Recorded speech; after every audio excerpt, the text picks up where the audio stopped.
अस्सलाम वालेकुम नाज़रीन, प्रोग्राम आप देख रहे हैं आज 7 बजे और मैं हूं आपके साथ आपकी मेज़बान आसमा इकबाल।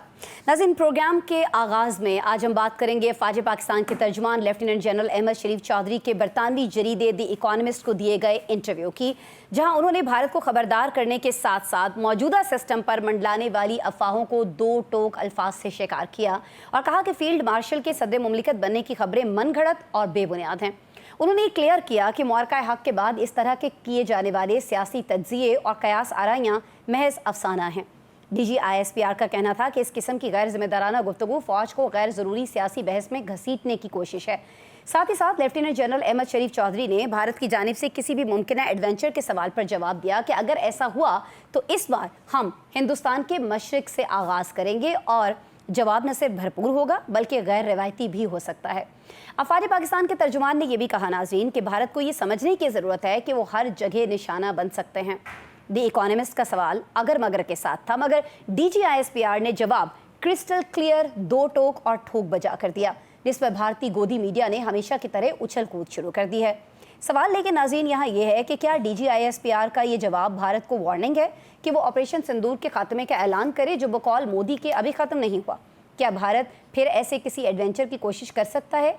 और एक बावर्दी सदर की हवाले से अफवाहें क्या मौजूदा सिस्टम के ख़िलाफ़ किसी साजिश का हिस्सा थी? अगर ऐसा था तो क्या मुतालिका इदारों ने कोई किरदार अदा किया?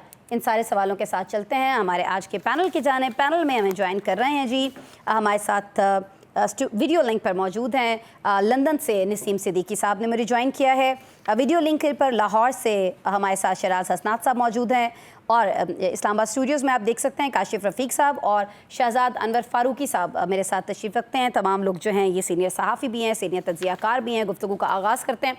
नसीम सिद्दीकी साहब, सर मैं आपकी तरफ आऊँगी। ये जो DGISPR ने द इकोनॉमिस्ट को इंटरव्यू दिया है, आप समझते हैं कि इस इंटरव्यू में भारत को खबरदार करने के पीछे कोई मुमकिना थ्रेट है? क्योंकि भारत के मुताबिक ये जो ऑपरेशन सिंदूर है ये अभी जारी है, उसने उसके खात्मे का ज़ाहिर है कि ऐलान नहीं किया, तो उस थ्रेट की वजह से ये सारी चीज़ें जो है DGISPR को कहना पड़ी हैं और ख़ासतौर पर जिस तरह से भारतीय मीडिया अभी तक हमें बावला हुआ दिखाई देता है, तो ये उस सब का जवाब था।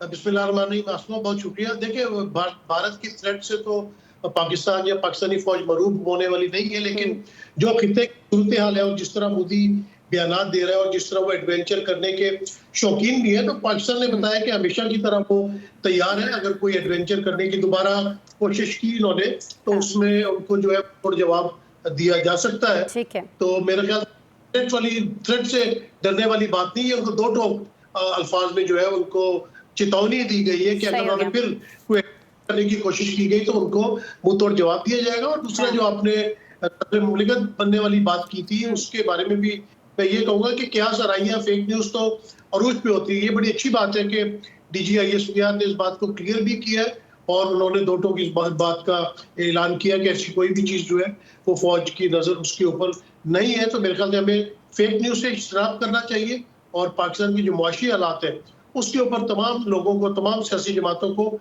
फोकस करना चाहिए ताकि गरीब आवाम को जो है वो कोई रिलीफ मिल सके। बाकी तो बहुत सी बातें होती रहती है लेकिन आवाम को जो है वो रिलीफ नहीं मिलता।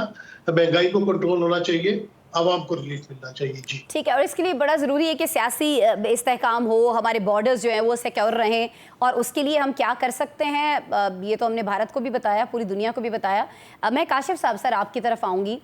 ये जो ऑपरेशन सिंदूर है जिसकी अभी तक हमें बहुत ज़्यादा बात भारत में होती हुई दिखाई देती है, जो कि एक नाकाम तरीन ऑपरेशन था, इसकी जो नाकामी है सर ये बता दीजिएगा कि इसने मोदी सरकार की साख को एक तरह से हम देखें तो बिल्कुल इस साख को राख बना कर रख दिया है। बहुत बड़ा नुकसान हुआ है, भारत का तो हुआ ही हुआ है, मोदी का अपना भी बहुत हुआ है।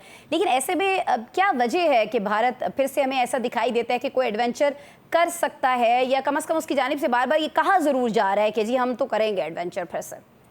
बिस्मिल्लाहिर्रहमानिर्रहीम। मोदी अगर इस तरह की बातें ना करे, एडवेंचर्स के इस्तदलाल ना दे और इस तरह की गीदड़ भपकियाँ ना करे तो मुझे बताएं मोदी की सियासत चलेगी कैसे। नवंबर से लेके मई 26 तक के जो इलेक्शन हो रहे हैं उसमें बीजेपी कैसे मैंडेट लेगी और अपनी हुकूमत को कैसे सस्टेनेबल करेगी, और अगर नहीं कर पाएगी तो हुकूमत टॉपल हो जाएगी। वहाँ पे कांग्रेस अगर अक्सरियत में आ जाती है अपनी इत्तेहादी जमातों के साथ तो फिर मोदी को घर जाना पड़ेगा। सो ये बेसिकली मोदी का जो सियासी तसल्लुत है जिसको तीसरी दफ़ा उसको मैंडेट मिला है, ये उसके बका की जंग है। इसके लिए मोदी पहले भी आखिरी हद तक गया है, अब भी वो जाने को तैयार होगा या कोशिश करेगा। लेकिन अच्छी बात यह है कि डीजी ISPR की जानिब से क्लियर बात की गई कि इस दफ़ा दिफाई एतबार से तो आपको कॉन्सिक्वेंसेस फेस करने पड़ेंगे, लेकिन माशी एतबार से भी कॉन्सिक्वेंसेस फेस करने पड़ेंगे। अच्छा, ये जो उन्होंने कहा है कि अब हम जो है वो भारत के मशरिक से स्टार्ट कर रहे होंगे, तो वाई मशरिक? लाइक बहुत सारे लोग ज़ाहिर है जानना चाहते हैं। देखिए, बुनियादी तौर पे भारत की टेरिटरी इतनी बड़ी हो गई है, आबादी इतनी ज़्यादा हो गई है कि मैंने आपको कहा कि भारत की तमाम इन्वेस्टमेंट डूब गई।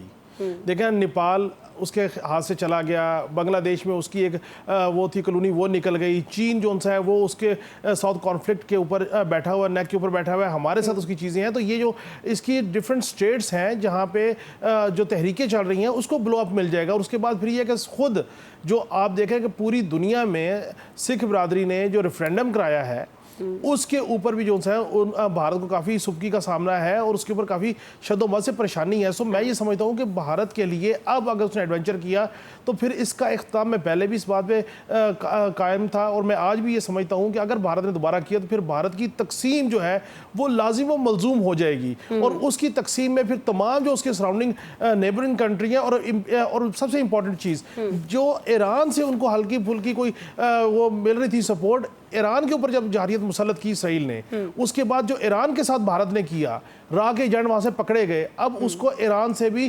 जो है झंडा दिखा दिया गया कि भाई अब आप हमारे साथ भी नहीं है। सो अब भारत जो है उसके नेबरिंग कंट्री में कोई एक मुल्क भी ऐसा नहीं है जो भारत के साथ खड़ा होगा। पूरी दुनिया में अगर देखें तो सिर्फ इसराइल है शायद जो भारत को सपोर्ट कर सके। और एक आखिरी जुमला में बात करना चाहता हूँ कि जो डीजी ISPR ने कहा कि फील्ड मार्शल साहब जो है वो प्रेसिडेंट नहीं बनना चाहते। देखिए, इस तरह के आर्गूमेंट क्रिएट करना, उसको परवान चढ़ाना, सोशल मीडिया लेके जाना, इसका वजह सिर्फ ये है कि एक ऐसी शख्सियत जो कंट्रोवर्शियल नहीं है, जो यकसू के साथ मुल्क के लिए कंट्रोवर्शियल बनाने की कोशिश है। ठीक हो गया जी। ये जो कंट्रोवर्सी क्रिएट करने की कोशिश की गई, शराज हसनात साहब, सर मैं आपकी तरफ आऊंगी। डीजी ISPR ने जिस तरह से कहा कि किसी भी वाबर्दी सदर और 27वीं तरमीम के हवाले से जितनी भी खबरें हैं वो बिल्कुल बेबुनियाद हैं, झूठी हैं, उनमें कोई सदाकत नहीं है, तो आपको नहीं लगता कि अब इस एक क्लैरिटी के बाद ये सारी चीज़ें जो हैं, ये सारी बहस जो है ख़त्म हो जानी चाहिए? आपको ये ख़त्म होते दिखाई दे रही है? बहुत शुक्रिया आसमा साहिबा। दो चीजें बहुत इंपॉर्टेंट है इसमें, क्या हमारा पॉलिटिकल सिस्टम इस वक्त सस्टेनेबल है या नहीं है। मेरा ख्याल है कि अनफॉर्चुनेटली हमारा पॉलिटिकल सिस्टम सस्टेनेबल नहीं है। और जब पॉलिटिकल सिस्टम सस्टेनेबल नहीं होता तो फिर ऐसे सिनेरियो में बहुत ज्यादा र्यूमर्स जन्म लेती हैं और र्यूमर्स की बैकग्राउंड कुछ ना कुछ जरूर होती है। ये सारी की सारी र्यूमर्स की जो बेस है वो 26वीं आईनी तरमीम है। और जिस तरह से इस मुल्क में 26वीं आईनी तरमीम हुई है उसके बाद इसमें कोई दो राय नहीं है कि आगे 27वीं आईनी तरमीम शायद उससे भी बेहतर तरीके से हो। तो ये सारी र्यूमर्स चूंकि 26वीं आईनी तरमीम एक आईनी तरीके से नहीं हो पाई थी और उसके लिए जो कुछ भी हुआ सारी दुनिया ने देखा, इस वजह से ये र्यूमर्स को सर उठाने का मौका मिला, नंबर 1। नंबर 2 कि उसमें जो सबसे बड़े ऑब्जेक्शन और सबसे बड़े एलिगेशन आ रहे थे वो पाकिस्तान पीपल्स पार्टी के एस्टेब्लिशमेंट के साथ कुछ चीजों के तनाव के ऊपर थे, जिनमें खास तौर पर जो सिंध की नहरें थी उसके ऊपर एक बहुत बड़ा इशू था। और वो नहरें हमने देखा कि किस तरह फिर जब नेशनलिस्ट ने उसके खिलाफ मूवमेंट्स लाई तो वो नहरें रुक गई और उसके बेनिफिशियरी भी कौन से प्रोजेक्ट थे वो सबको पता। तो ये वो मल्टीपल चीजें थी जिसमें इन सारी चीजों ने कहीं ना कहीं लिया। अच्छी बात और सबसे बेहतरीन चीज ये है कि जब इकोनॉमिस्ट के इंटरव्यू में ISPR स्पोक्स पर्सन के साथ एक कंट्रोवर्सी क्रिएट करने की कोशिश की गई जो डेफिनेटली र्यूमर्स एग्जिस्ट करती हैं, तो अपने बहुत कैटेगरिकली उसका डिनायल दिया और ये क्लियर कर दिया कि किसी भी सूरत में field marshal is not going to become the president of Pakistan. Field marshal definitely वो यूनिफॉर्म में है, एक अपना अलग सिनेरियो और एक अपना अलग आइडेंटिटी रखते हैं, वो उसी को कंटिन्यू करेंगे और कहीं पे भी वो शामिल नहीं होंगे। मगर जो इन्वॉल्वमेंट आज भी कहीं ना कहीं एस्टेब्लिशमेंट की पाकिस्तान की पॉलिटिक्स में है, उसमें मेरा नहीं ख्याल, जो आपका क्वेश्चन था कि ये र्यूमर्स इस क्लियर कट आंसर के बाद भी खत्म हो सकेंगी, बल्कि अनसर्टेनिटी रहेंगी। ये र्यूमर उसी वक्त खत्म हो सकती हैं जब हम पाकिस्तान के पॉलिटिकल सिस्टम को पॉलिटिशियंस के साथ स्ट्रॉन्ग करेंगे और एस्टेब्लिशमेंट बिल्कुल उससे बाहर निकल आएगा, तो फिर कभी भी कोई इस तरह की र्यूमर के बारे में भी नहीं सोच सकेगा। शहजाद साहब, मैं आपकी तरफ आऊँगी। सर आप बताइएगा, हमने देखा था कि वज़ीर दाखिला जो हैं उन्होंने इस खबर की सख्ती से तरदीद की थी जब बावर्दी सदर के हवाले से बहुत सारी अफवाहें, बहुत सारी चीज़ें हमारे सामने आ रही थी। और ज़ाहिर है इसमें बहुत सारे हमें खुद से भी सवाल करना चाहिए ना शहजाद साहब, क्योंकि हमारी बरादरी के सहाफ़ी जो हैं वो भी बहुत बड़ी तादाद में इसमें, और ये खबर आई भी इनफैक्ट एक सीनियर सहाफ़ी की तरफ से थी। लेकिन वज़ीर दाखिला ने इस खबर की तरदीद करते हुए ये इंदिया दिया था कि इंक्वायरी होगी। अभी तक तो हम कोई इंक्वायरी होते नहीं देख रहे, तो आपको नहीं लगता शहजाद साहब कि फिर ऐसे लोगों को शह मिलती है ऐसी मज़ीद खबरें क्रिएट करने में, फैलाने में? बिस्मिल्लाहिर्रहमानिर्रहीम, बहुत शुक्रिया आसमा। अच्छा, गुजारिश ये है कि बहुत सारी खबरें तो वाकई खबरें होती हैं, कुछ फिलर्स होते हैं या टेस्टर होते हैं जो तौर ख़ास फैलाई जाती हैं ये जानने के लिए कि अगर वो जो गालिब का मिसरा है ना, जो यूँ होता तो क्या होता, जो वो होता तो क्या होता। तो बुनियादी बात यह है कि समटाइम्स ये खबर होती है, समटाइम्स मिस इन्फॉर्मेशन होती है, और समटाइम्स जो है वो फिलर या टेस्टर होता है। ठीक, तो हमें इन चीज़ों को उस हिसाब से देखना पड़ता है कि ये चीज़ें कहाँ से आ रही हैं। आप उसके सोर्स को देखते हैं कि ये कौन बंदा लिखने वाला है, बोलने वाला है, कहने वाला है, इसका पर्पस क्या हो सकता है, इसके पीछे क्या हो सकता है। लेकिन बुनियादी बात वही है कि कान, अगर कोई कहता है कि आपका कान कोई कुत्ता ले गया, तो आपको कुत्ते के पीछे भागने से पहले कान को देखना होगा। तो सबसे पहले बात तो ये देखें कि क्या आपके आइन में इसकी कोई गुंजाइश मौजूद है कि इस तरह से बावर्दी सदर जो है, बावर्दी जो फ़ौजी अफसर है, फील्ड मार्शल साहब, उनको आप सदर बना सकते हैं।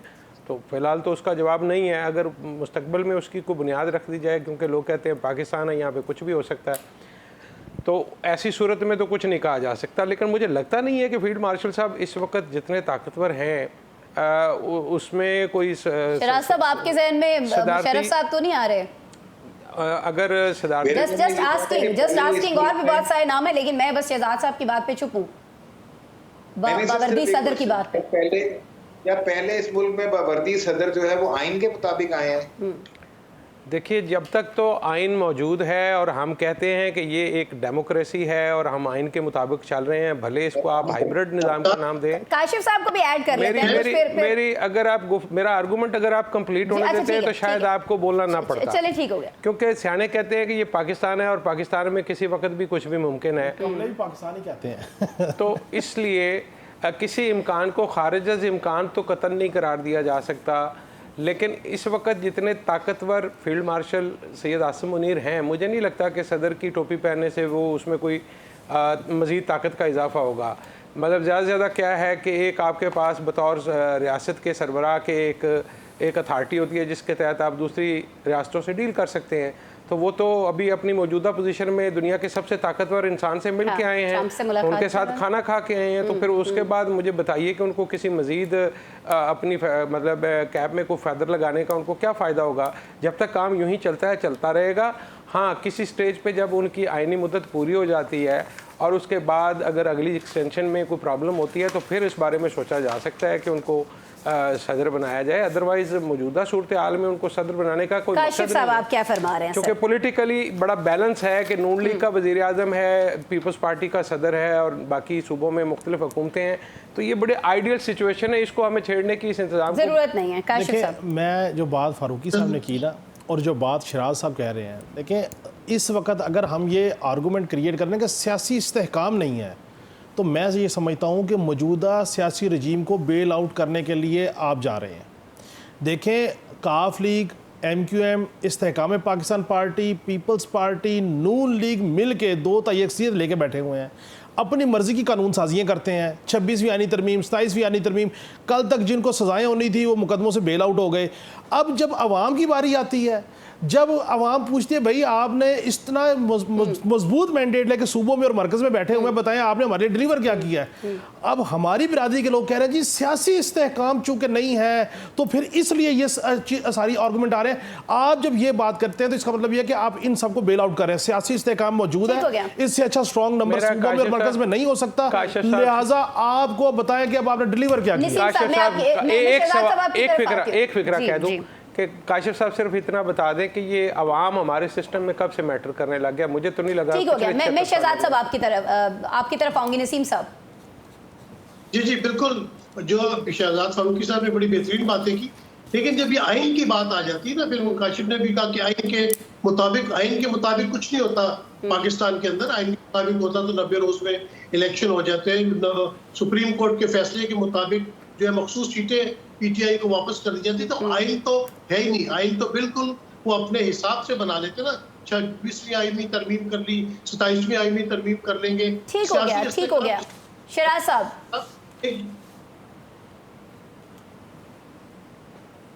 शहराज साहब, आप मुझसे कुछ कहना चाह रहे थे, शहजाद साहब ने आपको रोक दिया था। मैं सिर्फ ये गुजारिश करना चाह रहा था कि बहुत ज्यादा ख्वाहिशें ऐसी हैं जो हमारी भी हैं और लोगों की भी हैं, मगर वो पूरी नहीं हो सकती। हम जो आईने पाकिस्तान का रेफरेंस फारूकी साहब दे रहे थे, वो रेफरेंस अनफॉर्चुनेटली 26वीं आईनी तरमीम के उस हाल के बाद तो कहीं पे उसकी कोई औकात ही नहीं रहेगी। हमने किस तरह कोर्ट्स को कैंगरूज कोर्ट में कन्वर्ट कर दिया, डेमोक्रेसी क्या लूली लंगड़ी हालत हुई है, pretending more like a banana republic, in fact worse than that situation। सही हो गया। सारे सिनेरियो में कुछ भी हो सकता है। ठीक है, इससे पहले कि आप अपनी ख्वाहिशात गिनवाने लग जाएं, आपने कहा कि ख्वाहिशात तो बहुत सारी हो जाती हैं, हो सकती हैं। इससे पहले कि आप गिनवाएं, मैं एक ब्रेक ले लेती हूँ और ब्रेक के बाद जब मैं आपसे मिलूंगी ना, तो एक बड़ी गैर मामूली ट्वीट की गई है। एक्स के ऊपर एक मैसेज शेयर किया है ख्वाजा आसिफ साहब ने। पाकिस्तान की ब्यूरोक्रेसी के हवाले से बड़े सख्त किस्म के अल्फाज भी उन्होंने इस्तेमाल किए हैं। क्या ज़रूरत थी इस ट्वीट की, क्यों किया गया, किस तनाजुर में, क्या कहना चाह रहे थे, ये अपने पैनल से जानने की कोशिश करेंगे ब्रेक के बाद।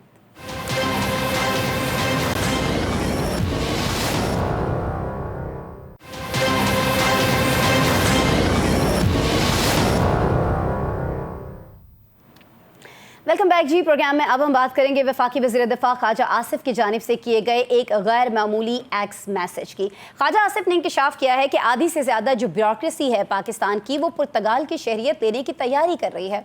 उन्होंने ये भी कहा कि ये नामी ग्रामी ब्यूरोक्रेट्स जो अरबों रुपए खाकर आराम से रिटायरमेंट की ज़िंदगी गुजार रहे हैं, ये किस खाते में ये सारी चीज़ें कर रहे हैं। वफाकी वज़ीर दिफ़ा का ये भी कहना था कि सियासतदान तो ब्यूरोक्रेसी का बच्चा कुचा खाते हैं और चवले मारते हैं। सियासतदानों के पास प्लॉट है ना गैर मुल्की शहरियत, उन्हें इलेक्शन लड़ना होता है। पाक सरजमीन को ये ब्यूरोक्रेसी पलीद कर रही है, नापाक कर रही है, ये उनके अल्फाज थे। ख्वाजा आसिफ ने ये भी कहा कि जी ये जो बयान वो दे रहे हैं ये उनके जी की भड़ास है, लेकिन कहीं ना कहीं बहुत सारी जगहों पर यह भी कहा जा रहा है कि वो अपनी हुकूमत की नाकामी का एतराफ़ कर रहे हैं। इख्तियार ज़ाहिर है कि बहरहाल हुकूमत ही के पास है ना नाज़रीन, तो हुकूमत का काम है बयान देना या काम करना, ये दोनों चीज़ें तो ज़ाहिर है उसी के उसमें हैं। लेकिन क्या ये बयान उनकी अपनी ही हुकूमत को चार्जशीट नहीं कर रहा है, या वो निजी शोबे से जो ब्यूरोक्रेसी में भर्तियाँ हैं उनको कोई जवाब फराहम करना चाह रहे हैं? ज़ाहिर है कुछ तो है जिसकी पर्दादारी है, कोशिश करते हैं कि सारी सिचुएशन से पर्दा हटा सकें, कुछ पर्दे के पीछे क्या है जान सकें। मैं शहजाद साहब इसका सेगमेंट का ना आपकी तरफ में आना चाहूँगी, आप मुझे ज़रा ये बता दीजिएगा। ख़ारिज साहब ने ज़ाहिर है कि सीनियर सीजनल सियासतदान हैं, बड़े अहम वज़ीर हैं, उन्हें ख़बरों में रहने के लिए किस्म के बयान देने की ज़रूरत हरगिज़ भी नहीं है, लेकिन इस बयान का मकसद कुछ समझ में नहीं आया। और ये भी बता दीजिएगा कि इतनी सख्त ज़बान उन्होंने पाकिस्तान की ब्यूरोक्रेसी के लिए इस्तेमाल की और फिर सियासतदानों को भी कह दिया कि वो तो चवले मारते रहे, उन्होंने तो कुछ किया ही नहीं है।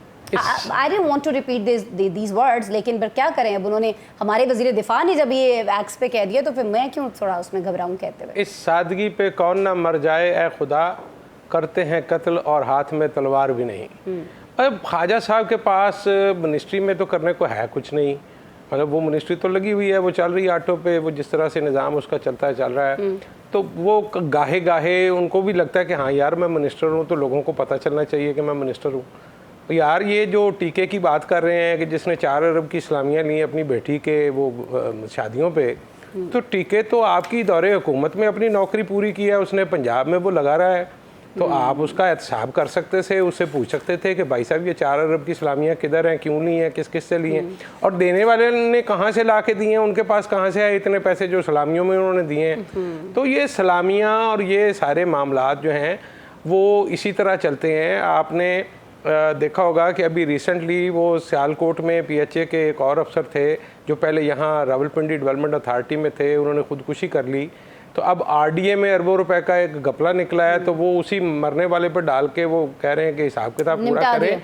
तो मसला सिर्फ इतना है कि ब्यूरोक्रेट खुद से कुछ नहीं करता, आलिजा सियासतदान होते हैं जो इनको पोस्टिंग देते हैं, सियासतदान होते हैं जो इनकी ट्रांसफ़र करते हैं। ये दुरुस्त है कि शुरू में जब नया नया सियासतदान आता है उसको खाने पीने के रास्ते गलियां नहीं पता होती, वो उनको समझा देता है कि किस तरह, जैसे मैंने एक प्रोग्राम में आपको बताया था कि अप्रूव्ड, नॉट अप्रूव्ड और नोट अप्रूव्ड वाली एक बात, तो वो इस तरह की जो होशियारियाँ हैं वो तो ब्यूरोक्रेसी ही समझाती है, लेकिन पावर सियासतदान इस्तेमाल करते हैं।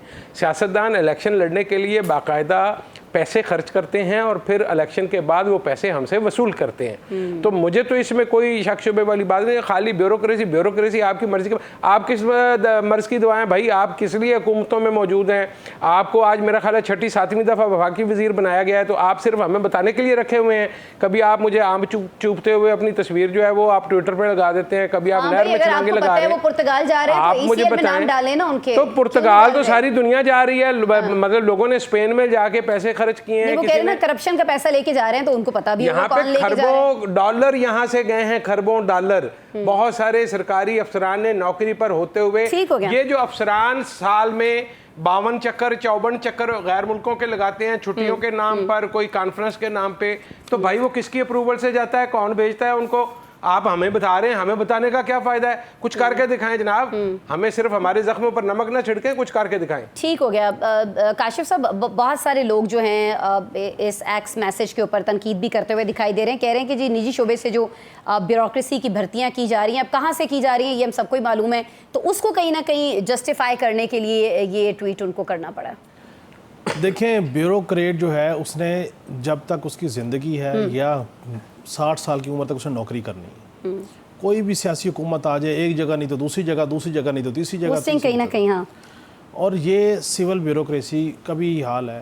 ताकतवर हलकों में थोड़ा सा रूटीन डिफरेंट है कि वो टाइम टू टाइम चेंज होते रहते हैं। अब मामला ये है कि जो ख्वाजा आसिफ साहब बात करें, ये हर्फ बहरफ ठीक कह रहे हैं।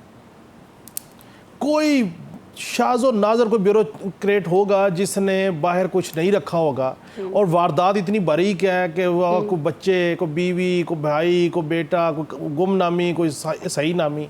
और सबसे इम्पॉर्टेंट चीज़ कि अब ब्यूरोक्रेट की एक थॉट मज़ीद क्रिएट हो गई है कि भाई आप किसी सियासी खानवादे की वफादारी करें, उसके बाद आप नौकरी छोड़ें, आप सेनेटर बन जाएं, और उसके बाद आप इस्टेब्लिशमेंट डिवीजन के वज़ीर बन जाएं, तो आपको वफादारी करने का सिला मिल जाएगा। ये फैक्चुअल बातें हैं। अगर आप ब्यूरोक्रेट्स को नथ डालना चाहते हैं तो सबसे पहले आप एक काम कीजिए, आपके पास 27वीं यानी तरमीम क्या, आप तो जो मर्जी कर लें कानून साजी, आप कहिए दोहरी शरीयत वाला ब्यूरोक्रेट नौकरी नहीं कर सकता। एक दूसरी बात, IMF ने कहा, इन्होंने कहा कि ये सारे अपने एहसास शो करें। आप तो फेडरल ब्यूरोक्रेसी को रो रहे हैं, मैं आपको ऐसे 20 ब्यूरोक्रेट 16वें 17वें के CDA के अफसरान बता सकता हूँ जो अपने बच्चों को बाहर यूनिवर्सिटियों में पढ़ा रहे हैं। कैसे पढ़ा रहे हैं? देखें, अब आप करें कानून साजी, आप उन्हें कहें ये बात है। और मैं आपको एक बात बताऊँ, मैं तो सीधी आपके प्रोग्राम की तवज्जो से फील्ड मार्शल साहब से दरख्वास्त करता हूँ कि सर आप अपनी एजेंसियाँ लगाएं और आप ये पूछें इनसे कि आज से 20 साल पहले इनके पास क्या था और 20 साल बाद क्या है। इस 20 साल का हिसाब ले लें इन सियासतदानों से, इन ब्यूरोक्रेट से। आपको IMF के पास जाने की जरूरत नहीं पड़ेगी। अब मसला क्या है? मसला यह है कि आप तनकीद करते हैं ब्यूरोक्रेट्स पे, और फिर आप रिटायर्ड ब्यूरोक्रेट उठा के मुशीर लगा रहे हैं, फवाद की तरह रिटायर्ड ब्यूरोक्रेट उठा के आप भर्ती कर रहे हैं, और जिन्होंने 20-30 साल नौकरियां की हैं उनका फ्यूचर का पता ही कोई नहीं है। आपका अमल कुछ है, आपका कहना कुछ है, आए ना आप कानून साजी करें, आपको किसने रोका है? अब तो आपके पास शहजाद साहब वाली बात कैसे बातें क्यों कर रहे हैं? अमली तौर पे कुछ करें। बात पे एक फिक्रे का कमेंट, किथे मेर अली, किथे तेरी सना, गुस्ताख अखियां, किथे जा लड़ियां, मतलब रास्ते में कहीं रुके ही नहीं है, सीधे फील्ड मार्शल को दरखास्त की है। और भाई जो भी ब्यूरोक्रेट लगता है, जो भी ब्यूरोक्रेट लगता है भाई, जो भी सर मेरी बात सुने, शहबाज शरीफ कहीं नीचे रिक्वेस्ट कर ले, मेहरबानी करें, उनका काम ना बढ़ाएं, ताकतवर बना दिया, उनका काम ना बढ़ाएं। कहीं नीचे देखिए मेरी बात सुनिए, इस बहस को खत्म करते हैं, इस बहस को खत्म करते हैं। शराज साहब इस बहस को ये कह के खत्म करते हैं कि भाई जिसकी पहुंच जहां तक है, जिसकी परवाज जहां तक है वहीं तक बात करेगा ना। अब काशिफ साहब को सूट करता है फील्ड मार्शल तक बात करें। तो शराज साहब आप मुझे ये बता दीजिएगा कि ख्वाजा आसिफ ने सिर्फ ब्यूरोक्रेट्स की बात नहीं की, बल्कि उन्होंने ये भी कहा कि जो सियासतदान है हमारे, वो ब्यूरोक्रेसी का बचा कुचा खाते हैं। तो उन्होंने सियासतदानों को भी शरीके जुर्म ठहरा दिया। तो यानी झगड़ा जो है वो सिर्फ हिस्से का है, खाते दोनों हैं, यानी एक कम खाता है दूसरा ज्यादा खाता है। सारा मसला ये है शराज साहब असल में। आसमा साहबा, हमें इस चीज को रियलाइज करना है और ये जानना है कि हमारे मुल्क में अकाउंटेबिलिटी का एलिमेंट कितना स्ट्रांग है और कहाँ पे फॉल करता है। अगर आप सिर्फ एंटी करप्शन पंजाब को ले लें तो उसके ऊपर इस वक्त जो डीजी लगाए गए हैं, यानी वो लगाए गए जिन्हें इमरान खान गवर्नमेंट में हटाया गया और साथ उन्हें एक एक्स्ट्रा चार्ज भी दिया गया एक नई पुलिस फोर्स बना के। उससे पहले जो डीजी लगाए गए वो लगाए गए थे जो एंटायर पीएम बैलेंस स्टांस रखते थे। तो जब आप अकाउंटेबिलिटी को यूटिलाइज करेंगे अपने पर्सनल मोटिव्स के लिए, तो फिर कहाँ कौन सा एहतसाब और कहाँ का चीज पे जिसका जहां पे हाथ लगेगा वहां पे वो उसको खा पी जाएगा। जो ख्वाजा आसिफ ने बात की इसमें कोई दो राय नहीं है। ये लिस्टें पहले भी मुख्तलिफ असम्बलियों में पेश की गई और गवर्नमेंट के पास लाई गई कि पाकिस्तान में ड्यूल नेशनल ब्यूरोक्रेट्स कौन से हैं। अगर पॉलिटिशियंस ड्यूल नेशनल हैं तो वो एलिजिबल नहीं है टू कंटेस्ट इलेक्शन, मगर ड्यूल नेशनल ब्यूरोक्रेट्स कैसे हैं और किस तरह वो मलका यानी बरतानिया के बादशाह या किसी और मुल्क से अपनी वफादारी का अहद उठाने के बाद पाकिस्तान के वफादार रह सकते हैं या पाकिस्तान के साथ रह सकते हैं। हमारे मुल्क में अनफॉर्चुनेटली लगुनाज ये है कि पाकिस्तान के लॉज में कहीं ना कहीं आप ड्यूल क्या बल्कि कई मल्टीपल नेशनलिटीज रख सकते हैं और यही एक लूप होल पे ब्यूरोक्रेसी ने अपने आप को बनाया और चलाया। अगर आप पॉलिटिशियंस की बात करें तो मेजोरिटी ऑफ पॉलिटिशियंस ने जहां पे उन्हें श्योर था कि वो पार्लियामेंट का हिस्सा बनेंगे उन्होंने अपनी ड्यूल नेशनलिटीज को छोड़ा। मगर मिसाल के तौर पे अगर आप अमेरिका का पासपोर्ट विड्रॉ करते हैं तो आप उसके बदले में अमेरिकन ग्रीन कार्ड रख लेते हैं जिसमें आपके लिए अमेरिका आने जाना मुश्किल नहीं है। अगर कनाडा की नेशनलिटी आप विड्रॉ करते हैं तो पीआर कार्ड रख लेते हैं जहां आप जा सकते हैं। तो क्या उनके बच्चों ने भी वो नेशनलिटीज छोड़ी? नहीं छोड़ी। क्या उनके मुफाद वहां से खत्म हो गए? नहीं खत्म हुए। तो देखें कमिंग बैक अगेन कि हमें अपने मुल्क के अंदर एक ऐसा निजाम लाना था जिस तरह आई बीन टू चाइना, तो अब चाइनीज क्या कर रहे हैं कि इवन जो उनके सरकारी ऑफिसर्स हैं अगर वो आईफोन के महंगे फोन लेंगे, अगर वो किसी महंगे रेस्टोरेंट्स में जाएंगे तो वहां पे वो सॉफ्टवेयर लगा रहे हैं जो आइडेंटिफाई करेंगे।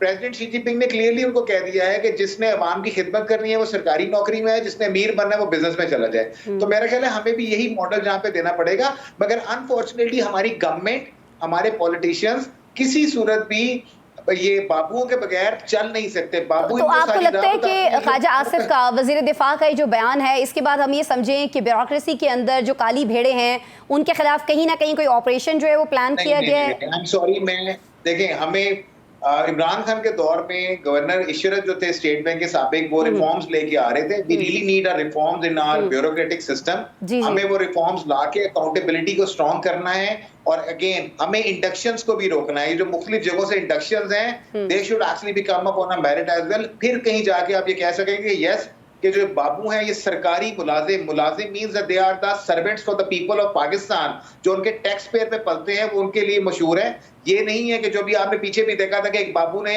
लोगों की रेडी से कहा कि इसका सामान उठा के खा जाओ क्योंकि इसकी रेडी नाजायज खड़ी हुई है। तो ये जो इख्तियारात का नाजायज इस्तेमाल है, ये सिस्टम उन्हें पावर देता है। We need to change the system for this. ठीक हो गया। नसीम सिद्दीकी साहब, मुझे ये बता दीजिएगा, ये जो अरबों खरबों रुपए की करप्शन का इतराफ़ एक इस ट्वीट के ज़रिए किया गया है हमारे वज़ीर दिफा की जानिब से, और ये भी कहा गया है कि आधी से ज़्यादा जो ब्यूरोक्रेसी है वो पुर्तगाल जा रही है। तो ये उन्होंने अपनी हुकूमत की नाकामी का खुद एतराफ़ नहीं कर लिया कि हुकूमत की नाक के नीचे ये सब कुछ हो रहा था? जब हो रहा था तब भी वो बेखबर थे और अब जब ये उन्हें मालूम पड़ गया है, जब उनके इल्म में आ गया, तो वो सिर्फ एक ट्वीट के ज़रिए लोगों को बता सकते हैं, एक्शन कोई नहीं ले सकते इस पर। आसमा मुझे थोड़ा टाइम दीजिएगा, इसमें बड़े पॉइंट्स डिस्कस हुए हैं। सवाल भी बहुत इंपॉर्टेंट है। अव्वल तो मैं ख्वाजा आसिफ साहब जो वजारत क्या सा आपने कहा थिएटर के वजीर हैं, कहा के वजीर आजकल, उनके मैं किसी बयान को मैं सीरियस लेता नहीं हूँ क्योंकि वो बस सिर्फ उन्होंने भड़क मारनी होती, जिस तरह शहजाद ने कहा कि कभी अम्ब चूप रहे ने कभी नहर से छाला मार रहे ने, तो वो सीरियस नहीं है। लेकिन अगर ओवरऑल आप देखा जाए अभी काफी सारी बातें हुई हैं, जिस तरह अपना हसरात ने बोला कि जो भी मामलात हैं बैरून मुल्क, तो आप देखें कि हर कोई क्यों भेज रहा है। पहले उसकी रीजन देखें कि जो ब्यूरोक्रेट्स भी हैं वो भी समझते हैं कि उनके बच्चे और वो खुद इस मुल्क के अंदर जो है महफूज नहीं है और इस मुल्क को सिर्फ लूटो, यानी कि ये जो एक जहनियत बन चुकी है कि पाकिस्तान को लूटो और अपना जो रहन सहन है, बच्चों का रहन सहन है, उसको बाहर कर लो, इसको खत्म होना चाहिए।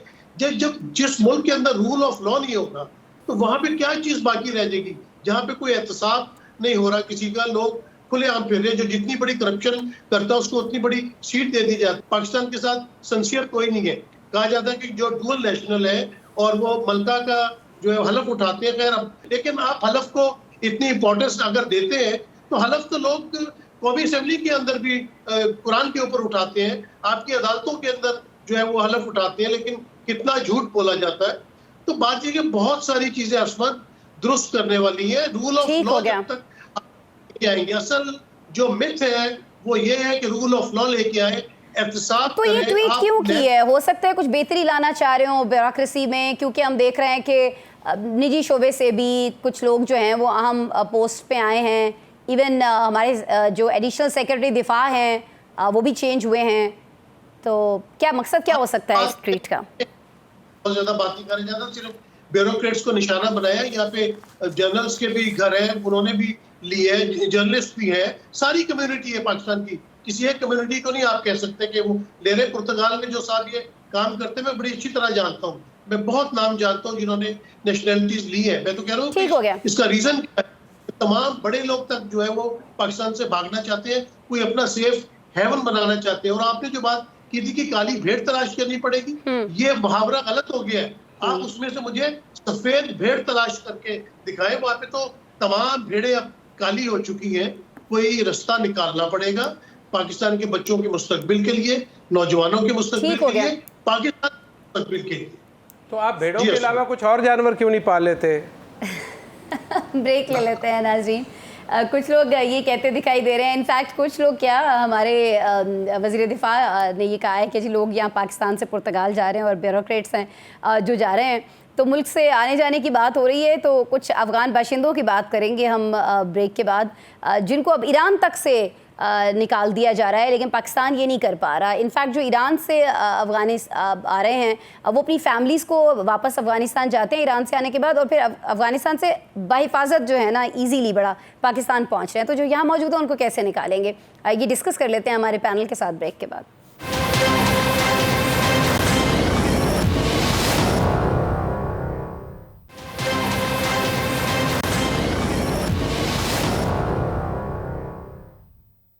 वेलकम बैक जी। हुकूमत ने अफगान बाशिंदों को खबरदार किया है कि पाकिस्तान में मुकीम POR यानी प्रूफ ऑफ रजिस्ट्रेशन कार्ड रखने वाले अफगान शहरी आइंदा माह 1 सितंबर तक अपने मुल्क लौट जाएं। हुकूमती फैसले के मुताबिक पाकिस्तान में मुकीम POR कार्ड होल्डर्स अफगान शहरियों के इनकलाब में अब सिर्फ 26 दिन बाकी रह गए हैं। हुकूमत ने ऐलान कर रखा है कि गैर कानूनी तौर पर पाकिस्तान में मुकीम अफराद और कार्ड होल्डर्स अफगान शहरियों को वापस जाना होगा। सिर्फ पाकिस्तान ही नहीं, ईरान और तुर्की भी अफगान शहरियों को वापस भेज रहा है। ईरान से तकरीबन 18 लाख अफगान मुहाजिरीन नाज़रीन निकाले जा चुके हैं। तुर्की से भी 10,000 अफगान कैदी और 5,000 शहरियों को अफगानिस्तान भेजा गया है। लेकिन पाकिस्तान का मामला ज़रा मुख्तलिफ है कि यहाँ दहशतगर्दी के ताने बाने अफगानिस्तान से मिलते हैं। अपने पैनल से ये सवाल पूछेंगे कि ईरान 3 माह में 18 लाख अफगानों को वापस भेज चुका है, जबकि पाकिस्तान 2 बरस में बमुश्किल 8 लाख अफगान शहरियों को तुर्कम पार रवाना कर सका। इस इशू पर पैनल से पूछते हैं कि ईरान 3 माह में 18 लाख अफगानी वापस भेज सकता है, तो पाकिस्तान ऐसा क्यों नहीं कर सका? और इत्तलात ये भी हैं, बल्कि देखने में आ रही हैं चीज़ें, कि अफगानिस्तान जाने वाली अफगान अपनी फैमिलीज़ को वहाँ छोड़कर किसी न किसी तरह पाकिस्तान पहुँचने में कामयाब हो जाते हैं। ये सारी चीज़ें क्या हो रही हैं? काशिफ रफ़ीक साहब, सर मैं आपकी तरफ आऊँगी। हमने देखा अफगानिस्तान की जब हम बात करते हैं, रूस गया, अमेरिका भी चला गया, अब अफगानों की अपनी हुकूमत है वहाँ पर, उबूरी सही, लेकिन अफगान मुहाजिरीन जो है वो वापस जाने पर तैयार क्यों नहीं होते हैं? क्या वजह क्या है इसके पीछे? देखिए, नस्ल दर नस्ल आबाद हैं, कोई पाकिस्तान में, कोई ईरान में, कहीं और। अब वो समझते हैं कि हमारा यही मुल्क है, हमारी रिश्तेदारियाँ हो गई, जनरेशन यहाँ पे बिजनेस इतने डेवलप हो गए हैं कि अब वापस जाके वहाँ पे करेंगे क्या? वहाँ पे उस तरह की आसूदगी नहीं है, उस तरह के माहौल नहीं है, और साल साल वहाँ से बाहर निकले रहे हैं। लेकिन मसला है कि अगर अमेरिका खुद इलीगल इमिग्रेंट के खिलाफ एक्शन कर सकता है, तो पाकिस्तान क्यों नहीं कर सकता? ईरान क्यों नहीं कर सकता?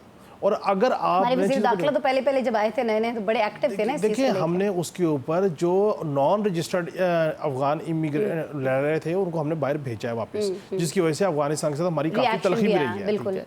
अब मामला है रजिस्टर्ड का, कि जो रजिस्टर्ड अफगान यहाँ पे मौजूद है, अब उनका मामला है कि ये सेकंड फेज़ है। अब इनको जब आप वापस उनके मुल्क में भेजते हैं तो उसके बाद अफगानिस्तान जो है वो उसके ऊपर ब्लो अप कर जाता है कि जी आप इनको क्यों भेज रहे हैं, कि उनके पास इंफ्रास्ट्रक्चर नहीं है, हमें आबादकारी नहीं है। लेकिन हमारा सवाल ये है कि हम उन रजिस्टर्ड हो या नॉन रजिस्टर्ड हो, उन इमिग्रेंट्स को यहाँ पे रख के अपने वसाइल में शेयर भी दें, फिर उसके बाद हम उनसे तलखियाँ भी सुने, फिर अफगानिस्तान के रास्ते टेररिज्म भी हो, फिर इंसर्जेंसीज भी हो, हो, फिर अफगानिस्तान का जब दिल चाहे हमें मसल्स भी दिखाए, जब दिल चाहे हमारे खिलाफ जाके हमारे मुखालफिन के साथ ग्रुपिंग करे। सो मैं ये समझता हूँ कि हर मुल्क का ये हक है कि वो अपने रजिस्टर्ड जो इमिग्रेंट हैं उनको रखे, और अगर एक तरीकाकार तय कर दिया जाए उस तरीकाकार को अडॉप्ट करे तो सारी दुनिया में होता है कि आप इमिग्रेशन ले सकते हैं। लेकिन सिर्फ इस बुनियाद पे चूंकि आप रजिस्टर्ड अफगान मुहाजिरीन हैं, आप यहाँ पे साल से रह रहे हैं, आपको पाकिस्तान अफोर्ड करे, और अफोर्ड करे अपने अमन की कास्ट के ऊपर, अफोर्ड करे अपने प्यारों के खून की कास्ट के ऊपर, तो ये नहीं होना चाहिए। सो मैं समझता हूँ कि इसलिए पाकिस्तान और ईरान अगर दोनों ने ये फैसला किया है तो इसके पीछे कोई ना कोई बारीक वजह तो होगी। ठीक है, और इसका आपको लगता है कि पे से कोई एक्शन आ सकता है? अफगानिस्तान ज़ाहिर बात ब्लॉक करेगा और वो क्रिटिसिज्म कर भी रहा है अफगानिस्तान की अबूरी हुकूमत, और इसके ऊपर गुफ्तगू भी शायद करने की कोशिश कर रहा है। लेकिन सवाल यह है कि हम इनको अफोर्ड कर सकते हैं कि नहीं कर सकते। अगर पाकिस्तान अफोर्ड करेगा तो किस कास्ट पे करेगा, किन कवायद ज़वाबित के तहत करेगा, ये बड़ी इंपॉर्टेंट चीज़ है। ठीक है, शहजाद साहब आप कुछ हमें ये समझाने की कोशिश कीजिएगा। कहा यह जा रहा है कि अब सिर्फ 26 दिन है इन लोगों के पास पाकिस्तान छोड़ने के लिए। आपको लगता है कि इन 26 डेज में हम इसको पॉसिबल बना सकेंगे, वापस भिजवा सकेंगे इनको? क्योंकि इत्तलात तो ये भी इनको वापस भिजवाते हैं तो फिर किसी न किसी तरह से ये वापस पहुंच जाते हैं, तो कुछ लोग तो अंदर से मुलव्वस हैं। फिर गजब किया, तेरे वादे पे एतबार किया, तमाम रात क़यामत का इंतज़ार किया। कौन से 26 दिन, कौन से, और यहाँ पे कई साल गुजर गए भाई। मसला ये है कि पाकिस्तान ने जब इनको 40 साल से ज़ायद अरसा 40 लाख से ज़ायद लोगों को यहाँ पे रखा, पाला, पोसा, सब कुछ किया। क्यों? क्योंकि उस वक़्त की हमारी जो इस्टेब्लिशमेंट या अशराफिया थी उसको लगता था कि अफ़गानिस्तान के अंदर कोई तज़वीराती गहराई नामी कोई चीज़ है जो हमारे डिफेंस को मजबूत करती है, हमें हमारे रवायती दुश्मन भारत के ख़िलाफ़ एक गहराई मिल जाएगी, हम उसके ख़िलाफ़ जो है वो ज़्यादा बेहतर परफॉर्म कर पाएंगे। और उसके चक्कर में हमने ये सारा मामला अपने गले में डाल लिया, और उसके बाद हमने क्लाशनकोफ भी देखी, हमने हेरोइन का कल्चर भी देखा, हमने वो जिसको पहले हम कहते थे कि जहाद, उसके बाद वो दहशतगर्दी बन गई। तो हमने इस सारे मसले के बेशुमार फेजेस और बेशुमार चेहरे देखे हैं।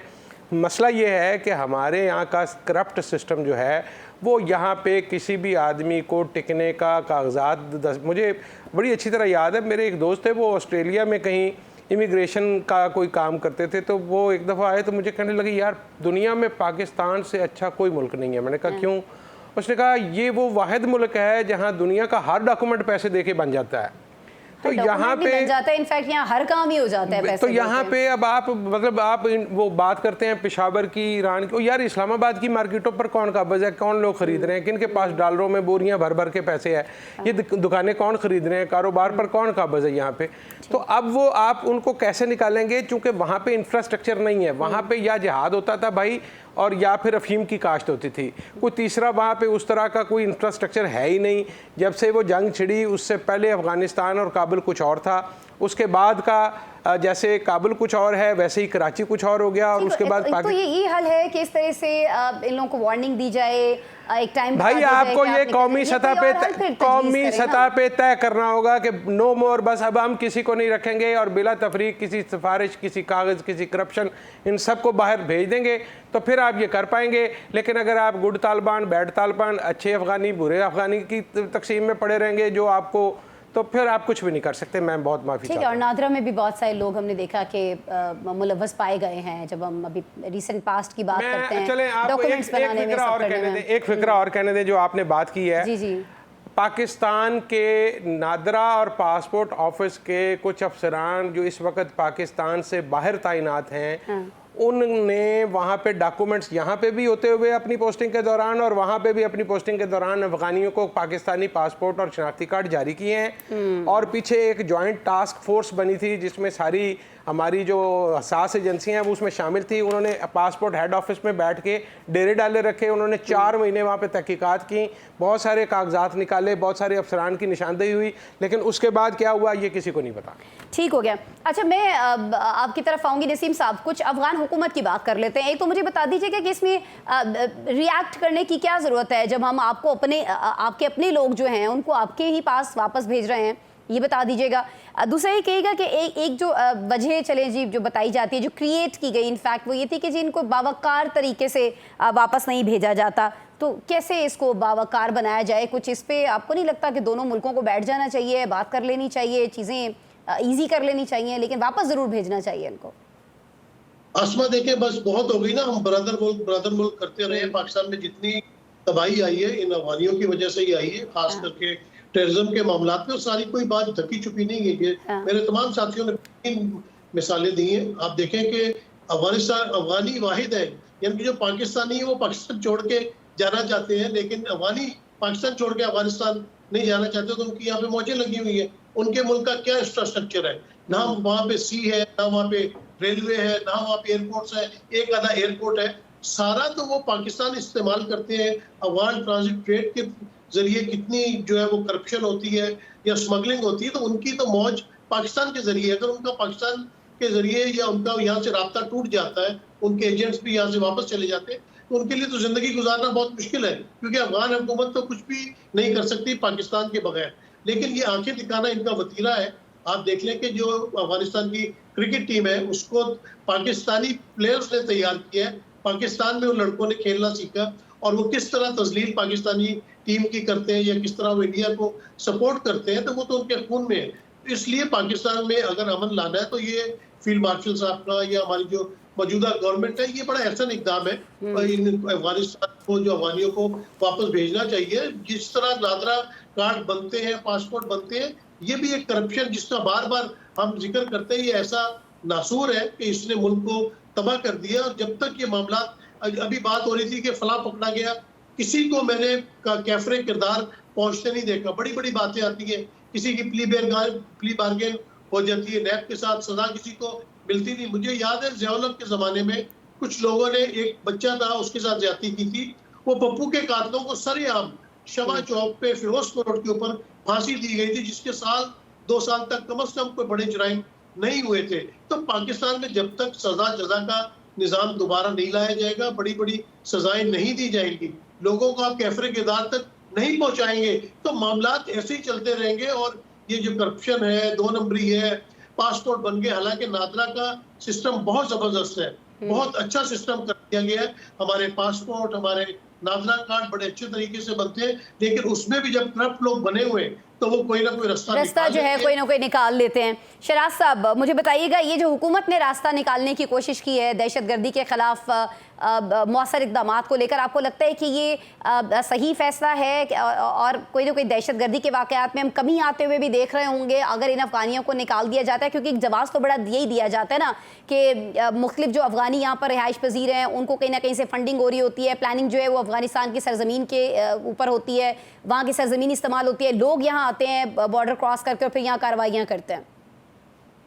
आजमा साहब, मुझे प्लीज थोड़ा सा टाइम दीजिएगा। पहली चीज, आपके ख्याल में जो टेररिस्ट हैं वो पासपोर्ट लेके आएंगे, टेररिस्ट जो है वो अफगान नेशनल का कार्ड अपने पास रखेंगे, टेररिस्ट जो है वो रेफ्यूजीज कार्ड अपने पास रखेंगे, या यहाँ कारोबार करेंगे?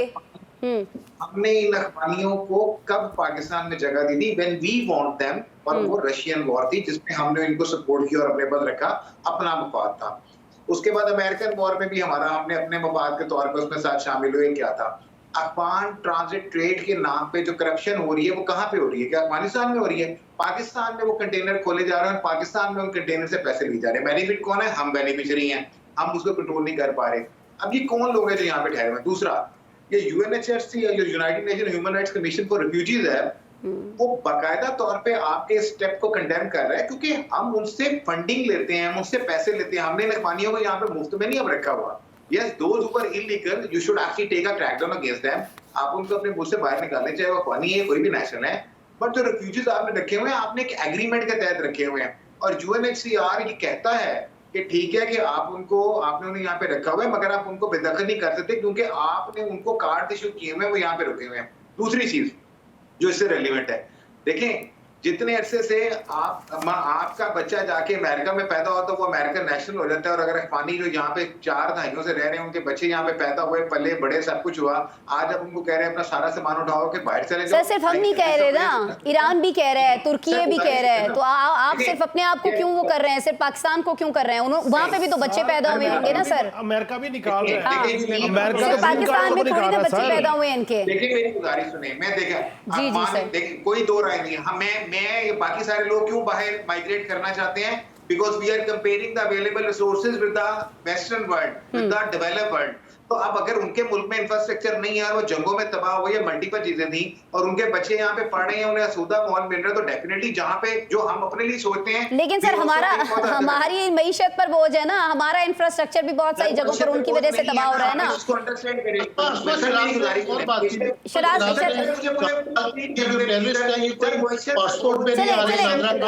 आप दोनों चूंकि वीडियो लिंक पे है ना सिद्दीकी साहब, तो आप दोनों जब बात कर रहे हैं तो मैं दोनों को सुन नहीं पा रही। मैं एक काम करती हूँ शराज साहब, आप मुझे शराज साहब आई एम रियली सॉरी, बहुत माजरत के साथ मुझे 3 रीजंस दे दीजिए कि इनको बाहर नहीं निकालना चाहिए।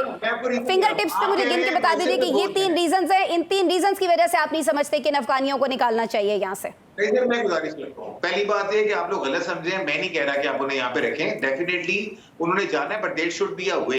You are getting money from the international organisation as a funding while staying them over here. आपका उनका इकोनॉमी में जरा कंट्रीब्यूशन देखिए। और मैं किसकी बात कर रहा हूँ, the registered Afghanis, not talking about the non registered Afghani. Number 3 sir, गुजारिश सुने, there should be a way for that as well.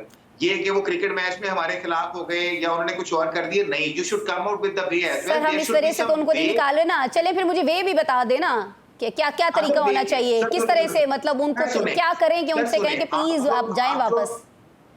आप जो पैसे ले रहे हैं ना उनके नाम पे, आप यूएनएचसीआर को कहें कि वो पैसे अफगानिस्तान में इंफ्रास्ट्रक्चर पे डाले और स्लोली ग्रेजुअली जितने यहाँ पे अफगानी सर जब अभी वो यहाँ से जा ही नहीं रहे तो फिर तो पैसे लेंगे ना हम, जब वो चले जाएंगे तब हम कहेंगे ना कि भाई वो चले गए हैं, they are not here now, तो आप उनको पैसे दें। मेरी गुजारिश सुनिए, मैं गुजारिश, I am coming up with the way which I am just sharing with you कि आपने निकालना है ना, कोई वे निकालना है। Trust me, these Afghanis, the legal Afghanis I am talking about, I am not talking about the illegal Afghanis, they have now roots over here, they have their you know blood relations over here. आप एक तरीके के साथ करेंगे, आप ये नहीं कर सकते कि इंडिया के साथ हमारी जंग हुई तो उन्होंने माँ को पाकिस्तान भेज दिया, बच्चों को इंडिया छोड़ दिया। Why we are into this human crisis? We are creating and making a human crisis for our refugees. Sharaj साहब यहाँ मैं आपको रोकूंगी। यहाँ वहाँ ऐसा हुआ कि एक औरत जिसने शादी की थी पाकिस्तान से वहां पर जाके सूबा सिंध से, उसको उन्होंने वापस भेज दिया, उसके बच्चे भी थे वहां पर, सब कुछ था, भेजते हैं सर जी। और हम रीजन जो है वो जंगों को या मैच में उनको हमारे खिलाफ होने को नहीं बना रहे शराज साहब, हम उनके बाइस्ड होने को रीजन नहीं बना रहे। हमें हमारी सरजमीन पर अमन चाहिए है, इस्तेहकाम चाहिए है, हमारी मईशत पर वो लोग बोझ हैं और अब हम बोझ बर्दाश्त करने के लिए तैयार नहीं हैं। नसीम सिद्दीकी साहब, तो then release some data and show कि अफगानियों की वजह से पाकिस्तान की इकोनॉमी कितनी खराब हो रही है, अफगानियों की वजह से पाकिस्तान कितने पैसे ले रहा है, और अफगानी कितने टेररिज्म की इन्वॉल्व है, ये डाटा लाए ना सामने। सर जी ये डाटा तो हम पूरी दुनिया को दे चुके हैं, अफ़गान मुत्तहिदा को भी बहुत सारे डॉक्यूमेंट दे चुके हैं कि सरजमीन वहाँ की इस्तेमाल होती है। शहरी को वापस उसके मुल्क भेजने के लिए हम अपने डाटे से पहले साबित करेंगे। और नहीं हमारे पास है ना भाई बहुत सारी कार्रवाइयां जो वहाँ पर अफगान सरजमीन पर प्लान होती हैं। आपको साबित ये करना है कि आज आपका मुफाद नहीं है तो आप उन्हें उठा के बाहर फेंक देंगे।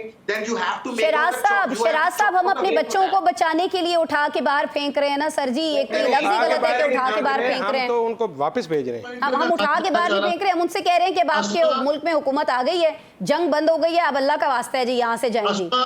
आप फूलों के हार लेके तो बॉर्डर पे खड़े नहीं हो सकते सर जी। कुछ फुटेजेस जाके देखिए ना जो हमारी पाक आर्मी की तरफ से रिलीज की जाती हैं जिसमें वो बॉर्डर क्रॉस करते हैं, हथियारों से लेस होते हैं, अटैक करने की बात करते हैं, वो नहीं आपको दिखता शायद। अगर ताकतवर मुल्क अमेरिका ये काम करे तो ठीक, हम करें, पाकिस्तान करे तो क्रिटिसिज्म। सर मेरा सवाल ये है कि पाकिस्तान हैज द राइट कि भाई वो कहे कि आपके ऊपर ये चाहिए आप चले जाओ। टाइम खत्म हो गया सिद्दीकी साहब फरमाइए रिटर्न आर्गुमेंट भेज दीजिए। सिद्दीकी साहब कहिए टाइम खत्म हो गया, कहिए सर। ऐसे भी कहते हैं जिस तरह चिराग देगा कि टेररिस्ट जो है वो पासपोर्ट या नादरा कार्ड पे नहीं आते, लेकिन उनके जितने सहूलतकार हैं वो यहाँ पर बैठे होते हैं और वो पाकिस्तान के खिलाफ जो भी टेररिज्म होती है उसमें सहूलतकारी करते हैं। तो ये बहुत बड़ा पॉइंट है और इसके हमारे पास सबूत भी है, इसके हमारे पास सबूत भी है। रियली सॉरी, मेरे ख्याल में इस पे हमें फिर से एक सेगमेंट रखना है। 26 दिन के बाद शराज साहब इस पे आपसे बात होगी। टाइम सर जी खत्म हो गया, बहुत माजरत, बहुत शुक्रिया आप तमाम साहिबान का। नाज़रीन आपने प्रोग्राम देखा, कल मिलते हैं दोबारा आपसे।